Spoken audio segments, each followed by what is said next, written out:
अस्सलाम वालेकुम। उम्मीद है आप खैरियत से होंगे। आज की वीडियो में हम बात करेंगे फिगर ऑफ स्पीच के बारे में। इसमें मैंने एक वीडियो पहले भी बना दी थी, लेकिन आज ये दूसरी वीडियो थी। इसमें थोड़ा डिटेल में मैं आपको समझाऊंगा। सबसे पहले आता है मेटाफर। मेटाफर दो चीज़ों के दरमियान में कंपैरिजन होता है, लेकिन इसमें क्या किया जाता है, लाइक और एज का इस्तेमाल नहीं किया जाता। He is a line on the battle field. अब इसमें डायरेक्ट जो होता है ना कि कंपेयर किया जाता है, उसके साथ मुआवजा किया जाता है। वो शेर था, क्या था, शेर था किसमें, मैदान जंग में। नीचे आ जाता है simply a comparison between two unlike things using like और एज। जैसे ही रन लाइक अ चीता, वो चीते की तरह दौड़ता है, लाइक अ चीता, ठीक है। जैसे he is like a balloon, वो गुब्बारे की तरह, he is like a moon, इस तरह से। हाइपरबोले, हाइपरबोले होता है एग्जेजरेट करना, किसी चीज़ के ऊपर जोर देना, ठीक है, बढ़ा चढ़ा के बयान करना ताकि उसको जोर दिया जाए। I am so hungry I could eat a whole elephant. मैं इतना भूखा हूँ कि मैं पूरा हाथी को खा जाऊँ, मतलब बढ़ा चढ़ा के। जैसे एक और भी होती है मिसाल के, मेरे मुझे इतनी भूख लगी जैसे मेरे पेट में चूहे दौड़ रहे हैं, ठीक है। ऐसी मिसालें। पर्सोनिफिकेशन, पर्सोनिफिकेशन और ये होती है कि जो एनिमल्स हैं और नॉन लिविंग थिंग्स हैं, उनको इंसानों की खसूसियात देना। जैसे the trees are dancing in the air. हवा में क्या कर रहे हैं, जो दरख्त हैं वो डांस कर रहे हैं। डांस तो इंसान करते हैं ना, तो ये पौधों को क्या खसूसियात दी गई इंसानों की, ठीक है। दूसरा क्या, the sun smile down at us, on us, ये वाली होगी। स्माइल तो इंसान ही करते हैं। Alliteration, repetition of initial consonant sound for affect, मतलब तसलसल के लिए, ठीक है। तो जैसे एक म्यूजिक सा नहीं होता, जिस तरह से हम पोइट्री में इस्तेमाल करते हैं, सैली सेल्स सी शेल्स बाई सी शोर, देखें सब में एस एस वर्ड रिपीट हुआ है, एस साउंड, ठीक है। तो इसको कहते हैं alliteration. Onomatopoeia, word imitation the sound they describe, जो आवाज़ निकलती है, ठीक है। तो जैसे हम कहते हैं कि बजिंग, बजिंग किसकी आवाज़ होती है, बज, ये जो शहद की मक्खी होती है, ये उससे जो आवाज़ निकलती है उसको एनोमेटोपिया कहते हैं। मतलब जो वर्ड्स बताते हैं, जिससे स्टार्ट हो रहे होते हैं ना वर्ड्स, जो उस आवाज़ को डिस्क्राइब करते हैं, ठीक है।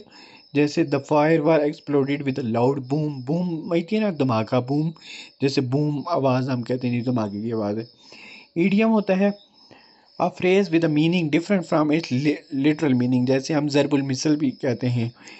It is the raining cats and dog, मतलब it is raining heavily, not literally cats and dog, मतलब ज़ोर से बारिश हो रही है, ठीक है। इसका ये मतलब नहीं है असल में कैट्स एंड डॉग नहीं है, ठीक है। It's raining cats and dog, मतलब बहुत तेज़ से बारिश हो रही है, इसको कहते हैं माफरात या ज़रबुल मिसल।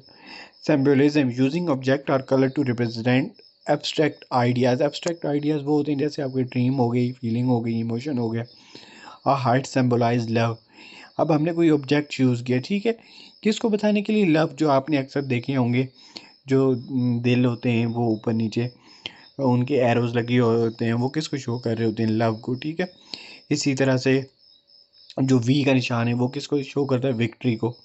इस तरह से यूज ऑब्जेक्ट और कलर टू, इसी तरह से जो वाइट कलर होता है वो अमन का पैगाम देता है, ठीक है, या सिलेंडर का पैगाम देता है कि हमने सरेंडर कर दिया, ठीक है। और a contrast between what is expected and what's occur, मतलब उस चीज़ में फ़र्क, जो चीज़ रुनमा हुई और जो चीज़ आपने एक्सपेक्ट की थी या जिसकी आपने उम्मीद की थी।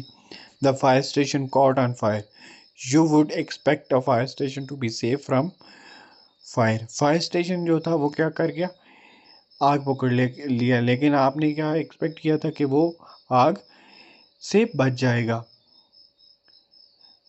Sarcasm, using word to convey the opposite meaning, often mocking, मिसाल के तौर पे जब हम किसी से मजाक कर रहे होते हैं, जैसे कोई कहता है कि आप तो बहुत ज़हीन हो, आप तो बहुत तेज़ हो, मतलब स्लो स्लो हो ना, या कहते हैं माशाल्लाह क्या काम किया, इस तरह से कहते रहते हैं ना। Oh great, just what I need it another bill, you don't really mean it is a great, मतलब आपको अच्छा नहीं लगता है कि ओह वाओ कितना सही काम किया, जैसे कि छोटे बच्चों को हम कहते हैं, ठीक है, बहुत अच्छा काम किया, गुड, वेरी नाइस, दोबारा करना, इस तरह कहते रहते हैं ना।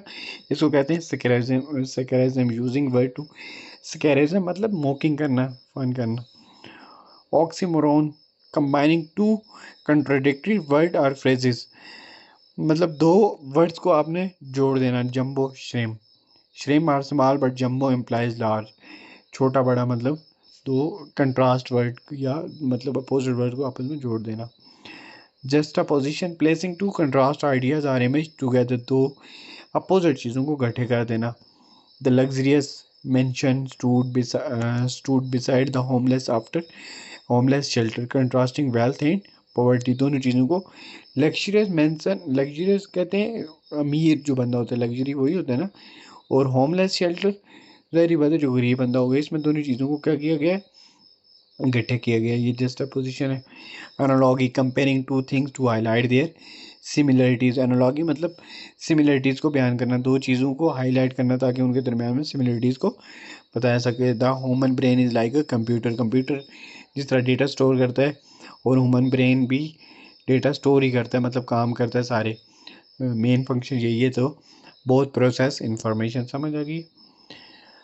एलेगोरी, स्टोरी और पोइम विद हिडन मीनिंग और मैसेज, ऐसी पोइम या स्टोरी जिसमें कोई हिडन मीनिंग, जिसमें आपने कोई उसमें मतलब वाजिया ना किया हो, जो किसी को पैगाम हो, छुपा हुआ पैगाम होता है। जैसे हुकूमत के खिलाफ की हुकूमत अच्छा नहीं कर रही, उसमें छुपा हुआ पैगाम होता है। ठीक है, ये देखें, a story about animals representing human political struggle. Animals की क्या है, उसमें क्या बता रहे हैं जी, इंसानी सियासतदान जो स्ट्रगल करते हैं। एंथीमीम और लॉजिकल आर्ग्यूमेंट और परस्यूसिव स्टेटमेंट, लॉजिकल स्टेटमेंट जो आपकी क्या हो, जो एक लॉजिक के ऊपर बेस्ड हो। आर्ग्यूमेंट जो होते हैं बहस होती है, ठीक है। लॉजिक इसके क्या नुक्ता है, ठीक है। We should recycle because it conserve natural sources and reduce landfill waste, और लॉजिकल आर्ग्यूमेंट फॉर रिसाइकलिंग, इसको कहते हैं एंथीमीम। थमीम, we should recycle because it conserve, हम रिसाइकल इस वजह से करते हैं कि ये कंजर्व, ये बका के लिए ज़रूरी है, नेचुरल कंजर्व नेचुरल रिसोर्सेज, वो एंड रिड्यूस लैंडफिल वेस्ट, और जो लैंडफिल वेस्ट होता है उसको क्या कहते हैं, कम करते हैं, ठीक है। तो ये हो गई 5 फिगर ऑफ स्पीच, ये बहुत ही ज़रूरी है। अगर आप इनमें डिटेल में स्टडी करना चाहते हैं तो आप इसके ऊपर पीडीएफ वगैरह डाउनलोड कर सकते हैं या गूगल से देख सकते हैं। अगर इसके बारे में मज़ीद आप पढ़ना चाहते हैं, अगर नहीं पढ़ना चाहते तो यही पढ़ लें, तो बहुत आप लोगों के लिए काफ़ी है।